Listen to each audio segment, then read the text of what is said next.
The script sat on John Wayne's desk. His finger rested on page 47. And with one sentence, he ended the conversation. It was March 1963. A Tuesday afternoon in Hollywood. John Wayne's private office on the Paramount lot. Wood paneling, Western film posters, the smell of leather and old coffee. Outside, the California sun blazed. Inside, two studio executives stood across from Wayne's desk, waiting. They'd been waiting for 20 minutes while Wayne read. Not skimmed. Read. Every page. Every scene. Every line of dialogue. The script was titled The Great Escape. It was a war film. Big budget. All-star cast. Based on a true story, Allied prisoners of war tunneling out of a German camp. The role they wanted Wayne for was Virgil Hilts. The Cooler King. A cocky American pilot who refuses to break, who keeps escaping, who embodies defiant courage. It was the kind of role that made careers. The executives knew it. Wayne knew it. Samuel Rothman, the senior executive, cleared his throat. Duke, it's a masterpiece. Sturges is directing. We've got James Garner, Richard Attenborough attached. This is the war film of the decade. Your role is... Wayne held up one hand. Not aggressively. Just enough to stop the pitch. He turned back to page 47. His finger hadn't moved from a specific paragraph. He read it again. Then he looked up. This scene, Wayne said, his voice low, measured. Where Hilts jumps the fence on the motorcycle. Where he outrides the Germans. Makes them look like fools. Yes, Rothman said, excitement creeping into his voice. It's the signature moment. Iconic. The audience will. It didn't happen. The room went silent. Excuse me? Rothman said. Wayne tapped the page. This escape. This motorcycle chase. This whole sequence. It didn't happen. Not like this. The other executive, younger, nervous, stepped forward. Duke, it's based on the book. Paul Brickhill wrote about the actual. I know what Brickhill wrote. Wayne interrupted quietly. And I know what actually happened at Stalag Luft III. I know because I talked to men who were there. Real men. Who lived in those barracks. Who dug those tunnels.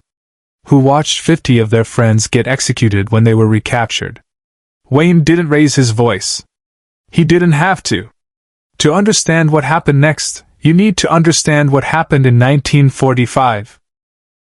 John Wayne didn't serve in World War II. He was 34 when Pearl Harbor was attacked, eligible for the draft, but classified 3A, deferred for family dependency. He had 4 children, a career, and a choice. He could have enlisted anyway. Some actors did. James Stewart flew bombing missions over Germany. Clark Gable served in the 8th Air Force. Tyrone Power joined the Marines. Wayne stayed in Hollywood. He made war films. He sold war bonds. He visited hospitals and told wounded soldiers he was proud of them while wearing a cowboy costume because he'd come straight from set. He told himself he was doing his part. That morale mattered. That someone needed to make the films that kept America's spirit strong. But he knew. Every handshake with a returning veteran. Every time someone thanked him for his service, thinking he'd actually fought. Every newsreel showing real soldiers storming real beaches while Wayne stormed fake ones on a Burbank soundstage. He carried it. That weight. That absence. The knowledge that when his country went to war, he'd stayed home. In 1945, the war ended. The soldiers came home. And John Wayne kept making war films, better ones now, more realistic, trying in some way to honor what he hadn't done. He never talked about it publicly. But he made a private promise to himself. He would never disrespect the men who actually fought. He would never turn their suffering into cheap entertainment. He would never lie about what war really was. For 18 years he'd kept that promise. And now, sitting in his office with a script about real prisoners of war, about real men who'd suffered in real camps, about real escapes that ended in real executions. Now he was being asked to play a Hollywood version. A sanitized version. A version where the American hero outsmarts the Nazis on a motorcycle and makes it look easy. Subscribe and leave a comment, because the most important part of this story is still unfolding. Wayne closed the script slowly. He placed both hands flat on his desk. He looked at the two executives, men who thought they were offering him the opportunity of a lifetime. "Gentlemen," Wayne said, his voice steady, "I appreciate you bringing this to me. It's a good script. Well written. The role is strong. Any actor would be lucky to have it." Rothman smiled, sensing acceptance. "So you'll..." "No." The smile died. "Duke," Rothman said carefully, "I don't think you understand the scope of this film. This is going to be the defining war picture of our generation. The box office projections alone." "I don't care about box office," Wayne said. The younger executive tried. "But the role is perfect for you. Hilts is everything audiences love. He's brave, he's defiant, he's fiction," Wayne said, cutting him off. "This version of him. This motorcycle jumping, Nazi humiliating version. It's fiction based on fact, and that's the problem." He picked up the script again, opened it to page 47, and read aloud. "Hilts guns the motorcycle engine, hits the ramp at full speed, and soars over the barbed wire fence while German guards scatter in panic, their shots missing wildly. He lands smoothly and speeds toward the Swiss border, leaving the camp far behind." Wayne set the script down. That didn't happen. The real escapes from Stalag Luft III ended with 76 men getting out. 73 were recaptured. 50 were executed. Shot in the back of the head. Their bodies dumped in mass graves. The room was silent. The men who survived, Wayne continued, his voice quieter now, they came home. Some of them are still alive. Still carrying what happened. Still seeing their friends' faces. Still hearing the gunshots. He looked directly at Rothman. "And you want me to put on a costume, jump a motorcycle over a fence, and make their suffering look like an adventure story?" "Duke, with all due respect," Rothman said, frustration creeping in. "It's a movie. It's meant to entertain. To inspire. To show American courage in the face of..." "I know what it's meant to do," Wayne said. "But I can't do it. Not this version." Away from the cameras, Wayne made a choice no one expected. The younger executive, desperate now, pulled out his final argument. "Duke, Steve McQueen is very interested in this role. If you pass, it goes to him. He's young. And proven. This could make him a star." Wayne nodded slowly. "Then it should go to him." "You're serious?" "I'm serious." Rothman leaned forward, both hands on Wayne's desk. "Let me make sure I understand this. You're turning down the biggest war film in a decade. A guaranteed box office hit, probable Oscar nomination, a role that plays to all your strengths, because of one motorcycle scene?" "No," Wayne said. "I'm turning it down because I didn't serve. I stayed home while men like the prisoners at Stalag Luft III fought and died. I made fake war films while real soldiers bled in real wars. And I promised myself I would never disrespect what they went through by turning it into something it wasn't." He stood up. Not aggressively. Just done with the conversation. "I know how Hollywood works," Wayne continued. "I know we take real events and polish them. Make them exciting. Give them happy endings. And sometimes that's fine. Sometimes stories need that. But not this one. Not a story about men who were tortured and executed. Those men deserve better than a motorcycle jump." Rothman straightened up. His face was hard. "This is a mistake, Duke. This film is going to be massive. And you're walking away from it. I know. Steve McQueen is going to become a star because of this role." "Good," Wayne said simply. "He didn't make the promises I made. He can play it however he wants. But I can't." The two executives left. The door closed. John Wayne sat back down at his desk and stared at the script for a long time. He thought about the soldiers he'd visited in hospitals. The ones missing legs, missing arms, missing pieces of themselves that would never grow back. The ones who looked at him with something like disappointment when they realized he'd never actually served. He thought about the letters he received. From mothers who'd lost sons. From widows who'd lost husbands.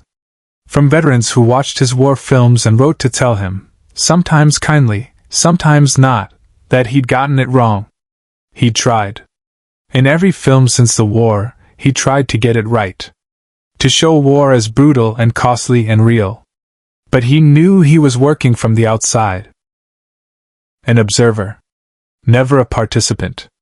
And now he'd been offered a chance to be part of the biggest war film of the decade. To play a hero. To inspire audiences. To do what he did best.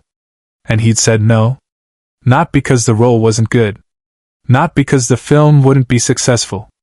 But because he'd made a promise to men who'd actually been there. Men who'd actually suffered. Men who deserved to have their stories told with respect, not spectacle. But what followed would stay with everyone who witnessed it, forever. 3 months later, The Great Escape went into production with Steve McQueen in the role of Virgil Hilts. The film was exactly what the executives predicted: massive, successful, iconic. The motorcycle jump became one of the most famous scenes in cinema history.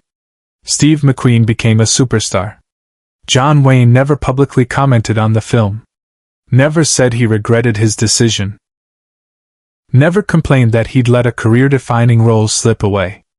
But something else happened. Something quieter. A veteran named Robert Clark, a former RAF officer who'd actually been imprisoned at Stalag Luft III, who'd actually helped dig the tunnels, who'd actually watched his friends get executed after the escape, read about Wayne's decision in a trade paper. He wrote Wayne a letter. It arrived at Wayne's office 6 months after The Great Escape premiered. His secretary placed it on his desk with the rest of his mail. Wayne almost didn't open it. He received hundreds of letters a week. But something about the return address caught his eye. A small town in England. No celebrity letterhead. Just a plain envelope. Inside was a single handwritten page. Mr. Wayne, I was a prisoner at Stalag Luft III. I helped dig the tunnel. I was one of the lucky ones who wasn't recaptured.